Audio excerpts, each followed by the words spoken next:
상 이어진 코로나19 상황 동안 매출 감소로 큰 어려움을 겪은 소상공인이나 자영업자들이 많았는데요. 다른 상권에 비해 전통시장은 오히려 매출이 증가한 것으로 나타났습니다. 서울시의회가 최근 6년간 카드 매출액 자료를 분석한 결과인데, 이처럼 매출이 상승할 수 있었던 데에는 시설 현대화와 주차장 건립 등 정책적인 뒷받침들이 효과를 낸 것으로 분석됩니다. 이동규 기자입니다. 넓은 공간에 수십여 개의 좌석이 마련된 한 카페입니다. 깔끔한 분위기에 커피부터 차와 주스까지 다양한 메뉴들을 즐길 수 있어 여느 프랜차이즈 카페와 다를 게 없지만 이곳은 방신 전통시장 상인회가 운영하고 있는 곳입니다. 시장을 이용하는 고객들이 편하게 이야기를 나누고 잠시 쉬었다 갈 수 있는 공간으로 마련한 겁니다. 시장에는 고객분들이 연세가 많으신 분들이 많잖아요. 근데 고객분들이 이렇게 시장을 투어를 하면서 시장을 보면서 엄청 힘들어 하시더라고. 그래서 이건 그래도 고객분들이 와서 잠시라도 쉴 수 있는 공간이 좀 필요하겠다. 그리고 시장을 보다 보면 또 시장기를 느끼잖아요. 근데 시장에서 먹거리 판매는 많이 하는데 마땅한 공간이 없다 보니까 그 식사할 수 있는 공간이 없어서 이거 뭐래도 요깃거리를 할 수 있는 공간을 좀 만들어 보자 하는 취지에서 이제 카페를 생각하게 되었고, 단체로 와도 충분히 앉을 수 있을 만큼 좌석이 많고 상품 가격도 저렴한 편이다 보니 고객들의 만족도도 높습니다. 다른 데 커피숍 가면은 좁고 그러는데 여기는 뭐 단체가 와도 비좁지 않고 넓고 그리고 부담이 없어요. 커피값도 싸고 그래서 여기를 자주 이용하고 있는 편이에요. 시장을 보다가 친구들을 갑자기 만났을 때 갈 곳이 없었어요. 멀고 커피숍이. 그런데 가까이 커피숍이 2층에 생겨서 좋고 공간이 넓고 또 다른 커피숍보다 조용하고 커피값도 또 저렴하니까 쉽게 이용하게 되고 그래요. 서울 양천구에 있는 목사랑 전통시장입니다. 이곳은 과일과 정육을 중심으로 온라인 판매가 활성화되어 있습니다.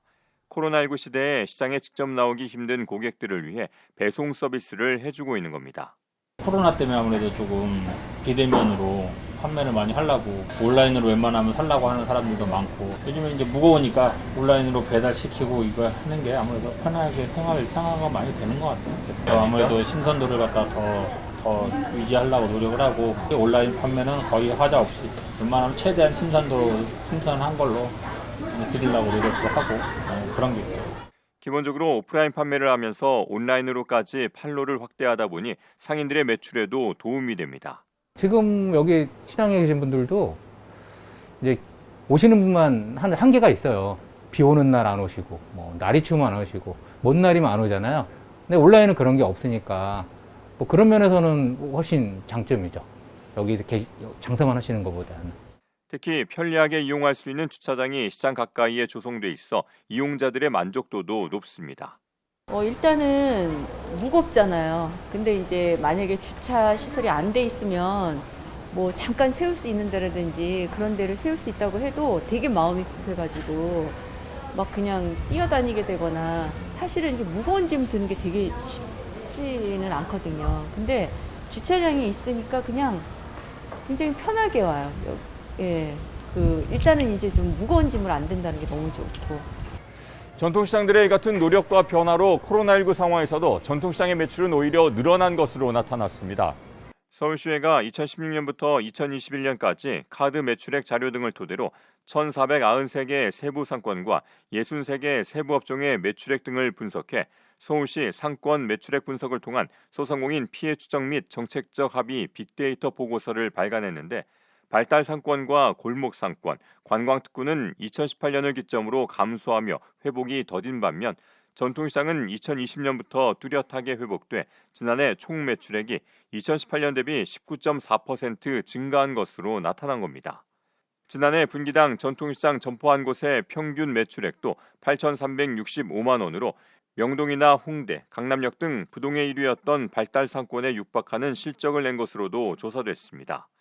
이와 같은 결과와 관련해 서울시의회는 그동안 시설 현대화 사업과 주차장 건립, 공동 배송 서비스 등 전통시장 활성화를 위해 펼쳤던 다양한 지원 정책들이 효과를 낸 것으로 분석했습니다. 아울러 단기적으로는 소상공인 자영업자 피해 지원과 함께 상권별로 맞춤형 활성화 대책을 마련하고 중장기적으로는 포화 상태인 소상공인 자영업 구조를 양질의 도시형 첨단 산업 일자리로 일부 개선하거나 전환하기 위한 기업 활성화 대책이 필요하다고 제언했습니다. ESTV 뉴스 이동규입니다.